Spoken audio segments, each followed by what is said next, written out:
2016 সালের পর 10 বছরের ব্যবধানে টিটিএডিসি এলাকার ভিলেজ কাউন্সিলের নির্বাচন হবে আগামী জুন মাসে।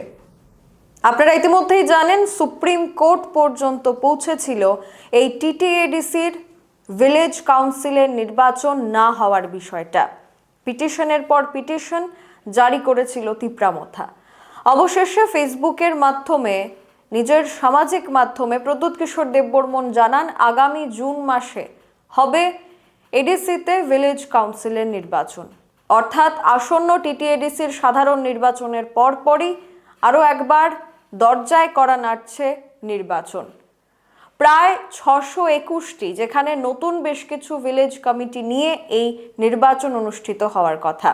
বিগত 10 বছর পর যেখানে নির্বাচন হচ্ছে, গোটা টানা 5 বছর কোনো জনপ্রতিনিধি বা কোনো প্রশাসন দায়িত্বে ছিল না এই ভিলেজ কাউন্সিলগুলির, যার কারণে আরো 5টা বছর পিছিয়ে গেছে তিপ্রাসারা। এর খেসারত কারা দেবেন?